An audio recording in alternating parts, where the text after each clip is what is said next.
আশুরা কবে, আশুরা রোজা কয়টা, ফজিলত সম্পর্কে আমাদেরকে কিছু বলবেন। কি কি ইবাদত বেশি বেশি করবেন। আশুরা বলা হয় মুহররম মাসের 10 তারিখকে, অত্যন্ত গুরুত্বপূর্ণ একটি দিন। আশুরা উপলক্ষে সর্বপ্রথম এবং প্রধান আমল যে 9 রাখাটা উত্তম, এটা নবীজির স্বপ্ন ছিল, আকাঙ্ক্ষা ছিল।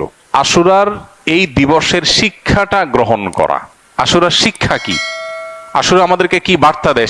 আসসালামু আলাইকুম ওয়া রাহমাতুল্লাহি ওয়া বারাকাতুহু। প্রিয় দর্শক, আশুরার দিনের শ্রেষ্ঠ আমল, আশুরার দিনের আমল সম্পর্কে আমরা কম বেশি সকলেই জানি।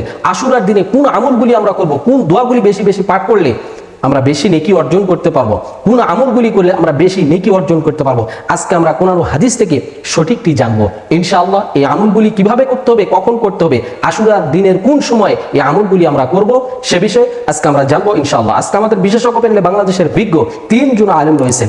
এই 3 জন বিজ্ঞ আলেমের কাছ থেকে আমরা সঠিকভাবে জানবো যে আশুরার দিনের শ্রেষ্ঠ আমল কোনটি এবং কোন দোয়াগুলি আমরা বেশি বেশি পড়বো এবং কোন দোয়াগুলি পড়লে বেশি নেকি অর্জন করতে পারবো, সে বিষয়ে আজকে আমরা জানবো ইনশাআল্লাহ। প্রিয় দর্শক, আমরা শুরুতেই মুফতি আল আমিন হোসাইনের বক্তব্যটি শুনে আসি। মুহররম মাসের 10 তারিখ অত্যন্ত গুরুত্বপূর্ণ একটি দিন। এই দিনের রোজাটা আল্লাহর কাছে অনেক পছন্দনীয়। রাসূল করিম সাল্লাল্লাহু আলাইহি ওয়াসাল্লাম বলেন, রমজান মাসের রোজার পরে আল্লাহর কাছে সবচেয়ে প্রিয় রোজা হলো আশুরা রোজা। আবার বিশ্বনবী মুহাম্মদ সাল্লাল্লাহু আলাইহি ওয়াসাল্লাম বলেন, আল্লাহর হাবিব বলেন, আমি আশা করি এই আশুরা রোজার বদৌলতে আল্লাহ পাক রব্বুল আলামিন আগামী 1 বছরের গুনাহগুলোকে মাফ করে দিবে।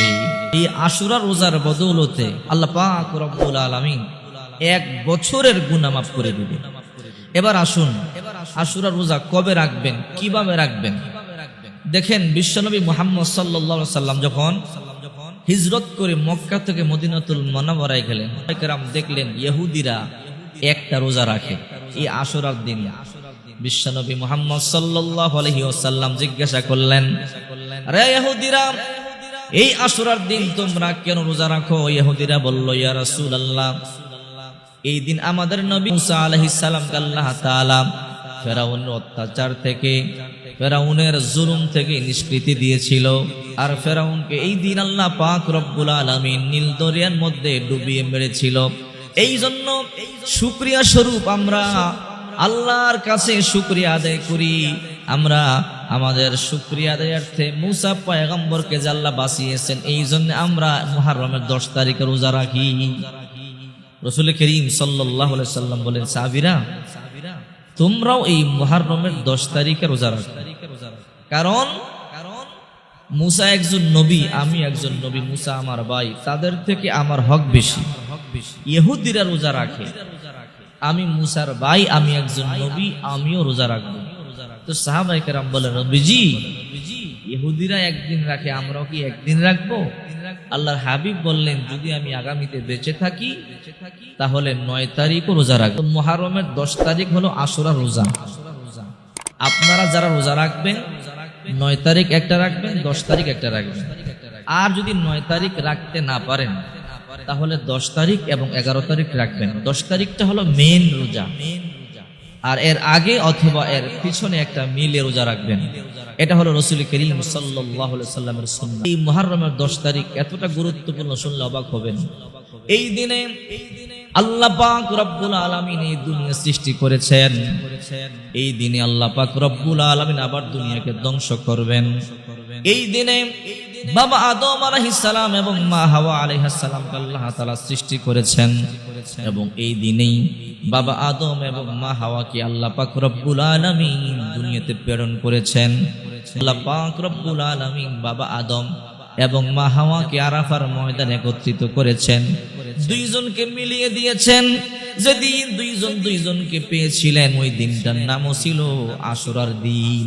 মুহাম্মদ সাল্লাল্লাহু আলাইহি ওয়াসাল্লাম বলেন, আমার ভাই ইউনূসকে যখন তার হাত পা বেঁধে সমুদ্রের মধ্যে নিক্ষেপ করেছিল, মাছে খেয়েছিল, যেদিন মাছ তাকে বমি করেছিল, মাছের পেট থেকে মুক্তি পেয়েছিল। ওই দিনটাও ছিল এই আশুরার দিন, মুহররমের 10 তারিখ ছিল। ইব্রাহিম আলাইহিস সালামকে নমরুদ যখন হাত পা বেঁধে অগ্নিকুণ্ডের মধ্যে নিক্ষেপ করেছিল, ইব্রাহিম পয়গম্বর উপরে তাকায় দেখেন, ইব্রাহিম পয়গম্বরের বাবা আজর নিজেও তার হাতের রশি ধরে ধরে টানে। দুনিয়াতে মা বাবা দিয়েছো সন্তানকে হেফাজত করবার জন্য, সন্তানকে বুকের মধ্যে আগলে রাখার জন্য, আর আজকে বিপদের দিনও আমি আমার আব্বারে আমার কাছে পাইলাম না। আমার বাবাও দুশ্মনী করতে পারলো, আমার বাবা আমার হাতে রশি ধরে ধরে টানে। এই দুনিয়াতে আপন বলতে কেউ নেই, আল্লাহ তুমি আমাকে হেফাজত করো। আল্লাহ পাক রব্বুল আলামিন অগ্নিকুণ্ড থেকে মুক্তি দিয়েছিলেন। ওই দিনটাও ছিল ওই আশুরার দিন, মুহররমের 10 তারিখ। বিশ্বনবীর কলিজার টুকরা নাতি হুসাইন রাদিয়াল্লাহু তাআলা আনহু সহ কারবালার ময়দানে, ইরাতের ফুরাত নদীর তীরে কারবালার ময়দানে একজন নয়, দুইজন নয়, 72 জন সঙ্গী সহ শাহাদাত বরণ করেছিল। পানি পান করবার জন্য কারবালার প্রান্তর থেকে ফুরাত নদীর পারে যায়। ফুরাত নদীর পারে গিয়া ইমাম হুসাইন রাদিয়াল্লাহু তাআলা আনহু হাতের মধ্যে পানি নেই পানি পান করবার জন্য। এমনি ইজিদের বাহিনীরা পিছন দিক থেকে তীর মারা শুরু করলো। হুসাইন তাকায় দেখে যে পানি হাতের মধ্যে নিয়েছে, এই পানির মধ্যে রহমাতুল লিল আলামিনকে দেখা যায়। আল্লাহর পয়গম্বর বলে, হুসাইন নানা, ইজিদের গাদা গোরার জুটা পানি পান করবি না, কিছুক্ষণ পর আমি নানার সাথে তোর সাক্ষাৎ হবে। আমি নানা তোর জন্য হাউজে কাউসারের পানি নিয়ে দাঁড়িয়ে আছি। অত্যন্ত গুরুত্বপূর্ণ একটি দিন। বিশ্বনবী মুহাম্মদুর রাসূলুল্লাহ সাল্লাল্লাহু আলাইহি ওয়াসাল্লাম বলে, এই আশুরার দিনে যদি কোনো ব্যক্তি তার পরিবারের জন্য খরচের হাত বাড়িয়ে দেয়, খরচ করে, আল্লাহ তাআলা তার রিজিককে বৃদ্ধি করে দেয়। এই আশুরা রোজা রমজান মাসের পরে সবচেয়ে প্রিয়, সবচেয়ে দামি আল্লাহর কাছে। আশুরা রোজা সমস্ত নবীদের উপরে ফরজ ছিল। রমজান মাসে রোজা ফরজ হয়, তখন আশুরা রোজা আল্লাহ নফল করে দিয়েছে। মা বোনদেরকে বলবো, আশুরার দিন বেশি বেশি নফল সালাত আদায় করবেন, আল্লাহর কাছে দোয়া করবেন গুনাহ মাফের জন্য, কাছে জাহান্নাম থেকে মুক্তি চাবেন, দান সদকা বেশি বেশি করবেন, রোজা অবস্থায় থাকবেন, ইফতারের সামনে নিয়ে আল্লাহর কাছে হাত তুলে দোয়া করে, আল্লাহ ওই হাত ফিরিয়ে দেয় না, পূর্বে আল্লাহর কাছে দোয়া করবেন, আল্লাহর কাছে গুনাহ মাফের জন্য মনের আশা পূর্ণ করবে। কোরআন তেলাওয়াত বৃদ্ধি করেন এই মুহররম মাসে, সবাই মনোযোগ দিই। কোরআন তেলাওয়াতটা বৃদ্ধি করবেন এই মুহররম মাসে।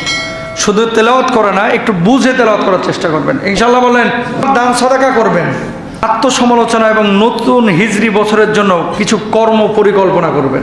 এক বছর যা হওয়ার হয়েছে, সামনের এক বছর আমার এক ওয়াক্ত নামাজ আমি ছাড়বো না ইনশাআল্লাহ। বলেন, এক বছর সুদ ঘুষ জেনা ব্যভিচার যা করেছি, এই আগামী এক বছর আল্লাহ আপনাকে হাজির নাজির জেনে বলছি, সাক্ষী রেখে বলছি, আমার দ্বারা আর কোনো পাপ আমি সংগঠন করব না। দেখেন, আজকে যে মানুষটা মারা যাচ্ছে, সেও কিন্তু আপনার আমার মতোই মনে করছে এখনো অনেক দিন বাঁচবো। কখন ধাপ করে মালাকুল মউত এসে সব সম্পর্ক ছিন্ন ভিন্ন করে দিবে, ভাই আপনিও জানেন না, আমিও। আমার কবরে যাইতে হবে কারে? আমারই। আমার আল্লাহর সামনে দাঁড়াতে হবে কারে? আমাকেই। আমার আমল নামা নিয়ে আমাকেই দাঁড়াতে হবে, আমার আল্লাহর সামনে আমাকে আমার হিসাব নিকাশ দিতে হবে। সুতরাং কারো প্রতি নির্ভরশীল না, আমার আল্লাহর জন্য, আমার কবরের জন্য আমাকেই আমল নিয়ে যাইতে হবে, ঠিক কিনা? একটা বিশাল বাড়ি করলেন, কত পরিশ্রম আপনার, কেন? যে বাচ্চা কাচ্চা যেন ভালোভাবে থাকে। ও ভাই কলিজার টুকরারা, ঠিকই কিন্তু আপনি কবরে চলে যাবেন এই বিশাল বাড়ি রেখে, কিন্তু আপনার ছেলেটা, আপনার মেয়েটা হয়তো বা বছরের পরে বছর চলে যাবে। একটা অকুশনা নির্দিষ্ট সময় হয়তো বা আপনারা মনে করবে, 5 ওয়াক্ত নামাজের পরে আপনার কথা মনেও করবে না। কথা বলেন না কেন? যে কাজগুলো আপনি করবেন না, বিশুদ্ধ হাদিস, একটু আগে যেটা বললাম আমি আপনাদেরকে, সহিহ মুসলিমের হাদিস, যে রোজা রাখলে 1 বছরের গুনাহ মাফ। এখন এই দিনে যদি রোজা না রেখে কেউ শরবত খায়, হাদিস অনুযায়ী কাজ হইল না হাদিসের বিপরীতে? হযরত হুসাইন রাদিয়াল্লাহু তাআলা আনহু তিনি আমাদের কলিজার টুকরা, কিন্তু এর অর্থ এই না ভালোবাসার বহিঃপ্রকাশ আমরা পিঠ দিয়ে রক্ত ছুটিয়ে দেখাবো। এর অর্থ এই না যে হাই হাসান হাই হোসান করে আমরা প্রলাপ করব, আমরা কান্নাকাটি করব। আল্লাহর নবী নিজে বলে গিয়েছেন যে রোজা রাখো। এখন এই দিন আপনি যদি রোজা না রেখে শরবত খান, রোজা না রেখে শরীর থেকে রক্ত ছোটান, রক্ত বের করেন, হাই হাসান হাই হোসেন করে আপনি মাতম করেন, আপনি যদি রাত্রিবেলায় আপনার পটকাবাজি করেন, আপনি যদি এই যে তাজিয়া মিছিল করেন, যে সমস্ত কাজগুলো আমাদের অনেক ভাইরা বুঝে হোক না বুঝে হোক করছে, এই কাজগুলো আসলে শরীয়তের আয়নায় বা হাদিসের আয়নায় দেখা যায় না। তা আমি বলি যে আমার নবী তো বলে নাই, আপনি করবেন কেন? আচ্ছা আমি করে আমি জাহান্নামে যাবো, আপনার সমস্যা কি? আর কোনো জবাব আছে? কাবা শরীফের ইমামকে আনলেও হেরে বোঝাইতে পারতেন না। হারাম করে ফেলেছেন, কিন্তু মনে মনে আপনার ভাব হচ্ছে, ইস পাপটা করা আমার উচিত হইল না, ইস ভুলটা আমি করে ফেললাম। পাপ করার পরে যার হৃদয়ে এরকম আঘাত আসে ও কপালওয়ালা, কারণ ওর জন্য তওবার দরজা খোলা আছে। এমন কোনো কাজ করা যাবে না। এই দিনে আমরা তাজিয়া মিছিল করব না, এ আশুরার দিনে আমরা শরবত খাবো না, আমরা রোজা রাখবো। এ আশুরার দিনে আহলে বাইতদের জন্য আমরা দোয়া করব। এ আশুরার দিনে আমরা মিছিল মিটিং করব না। এ আশুরার দিনে আমরা মানুষকে কষ্ট দিব না, কোনো অপচয় করব না, নিজেদেরকেও কষ্ট দেব না। এই যে রক্ত বের করা, আল্লাহ বলছে ওয়ালা তুলকু বিআইদিকুম ইলা তাহলুকা। আল্লাহ নিজে বলছেন কোরআনে যে তোমরা নিজেদেরকে ধ্বংসের দিকে ঠেলে দিও না।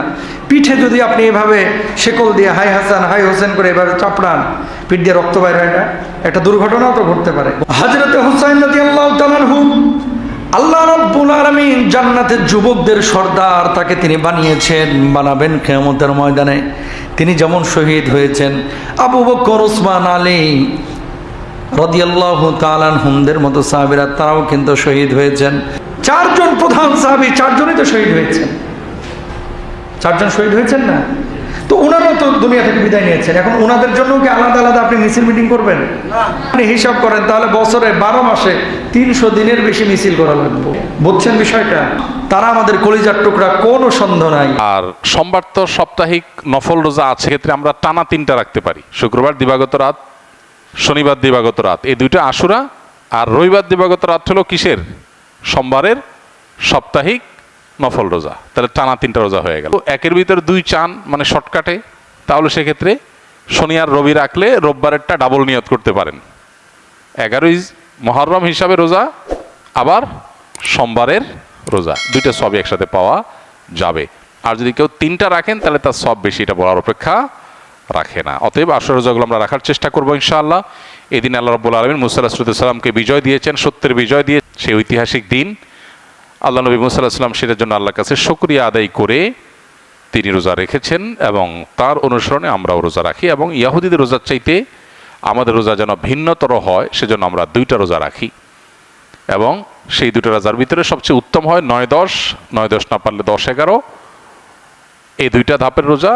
আর যদি সেটার কোনোটাই সম্ভব না হয়, শুধু একটাই রাখতে পারে, তাহলে 10 তারিখের রোজাটাও রাখা যেতে পারে। আশুরা উপলক্ষে সর্বপ্রথম এবং প্রধান আমল হলো রোজা রাখা। দ্বিতীয়ত, আশুরার এই দিবসের শিক্ষাটা গ্রহণ করা। এটা নিয়ে খুব বেশি আলোচনা হয় না। আলোচনা হয় শুধু আশুরার রোজা নিয়ে, ইতিহাসও আলোচনা হয়, কিন্তু আশুরার চেতনা কি হলো, এই দিনে আল্লাহ তাআলা আল্লাহর বান্দাদেরকে মাফ করার ইতিহাস আছে। অতএব পরবর্তী জাতিরাও আল্লাহর কাছে তওবা করলে এই দিনে তওবা কবুল হবে, আল্লাহ তওবা করবেন, কবুল করবেন। তো সেই হাদিসের উপর ভিত্তি করে কেউ আল্লাহর কাছে এই দিনে ইস্তেগফার এবং তওবাও করতে পারে, যেটা নফল আমল, এটা চাইলে কেউ করতে পারেন। বান্দা আল্লাহর সবচেয়ে কাছাকাছি যেতে পারে যখন সিজদায় যায়। সিজদায় গেলে আল্লাহর সবচেয়ে নৈকট্যে পৌঁছতে পারে মানুষ। এই জন্য নবীজি বলেছেন, অতএব সিজদায় গিয়ে তোমরা আল্লাহর কাছে দোয়া করবে, বেশি বেশি দোয়া করবে। দোয়া হিসাবে এটা পড়তে পারবেন ইনশাআল্লাহ। প্রিয় দর্শক, এতক্ষণ আমরা শুনছিলাম বাংলাদেশের বিজ্ঞ 3 জন আলেমের কাছ থেকে যে আশুরার দিনে শ্রেষ্ঠ আমলগুলো কি কি, কোন আমলগুলি, কোন দোয়াগুলি পড়লে আমরা বেশি নেকি অর্জন করতে পারবো, আমরা কিভাবে আমল করলে আমরা বেশি নেকি অর্জন করতে পারবো, বেশি সওয়াব হাসিল করতে পারবো, সে বিষয়ে আমরা শুনছিলাম বিজ্ঞ আলেমদের কাছ থেকে। প্রিয় দর্শক, আশুরার দিনের সবচেয়ে বেশি ফজিলতপূর্ণ আমল হচ্ছে রোজা রাখা। এবং যে দোয়াটি আমরা পড়বো, যে ইস্তেগফারগুলি আমরা পড়বো, সর্বপ্রথম ইস্তেগফার বেশি বেশি করা। ইস্তেগফারের মধ্যে সর্বশ্রেষ্ঠ ইস্তেগফার হচ্ছে সাইয়্যিদুল ইস্তেগফার। সাইয়্যিদুল ইস্তেগফারের অনেক ফজিলত, এই আমলটি, এই ইস্তেগফারটি আমরা বেশি বেশি পড়বো। প্রিয় দর্শক, আর যে আমলগুলি রয়েছে, সুবহানাল্লাহি ওয়া বিহামদিহি সুবহানাল্লাহিল আযীম, রাসূলের শেখানো যে দোয়াগুলি আছে, বিজ্ঞ আলেম ওলামাগণ বলেছেন, এই দোয়াগুলি, এই আমলগুলি, এই জিকিরগুলি আমরা বেশি বেশি আমল করব, ইনশাআল্লাহ আল্লাহ তাআলা আমাদেরকে অসংখ্য নেকি দান করবেন। এবং আশুরার ফজিলত, আশুরার সওয়াব আল্লাহ তাআলা পরিপূর্ণ আমাদেরকে দান করবেন ইনশাআল্লাহ। প্রিয় দর্শক, আল্লাহ তাআলার কাছে দোয়া করি, আল্লাহ তাআলা আমাদের সবাইকে যেন আশুরার দিনে যেন আমরা সহিভাবে আমল করতে পারি, আল্লাহকে খুশি করার উদ্দেশ্যে, সে তৌফিক যেন আল্লাহ তাআলা আমাদেরকে দান করেন। প্রিয় দর্শক, আমরা একেবারে ভিডিও শেষ প্রান্তে চলে এসেছি। আমি মিনারুল ইসলাম আজকের মতো এখানে বিদায় নিচ্ছি। দেখা হবে অন্য কোনো ভিডিওতে। সে পর্যন্ত সকলে ভালো থাকবেন, সুস্থ থাকবেন। আসসালামু আলাইকুম ওয়া রাহমাতুল্লাহ।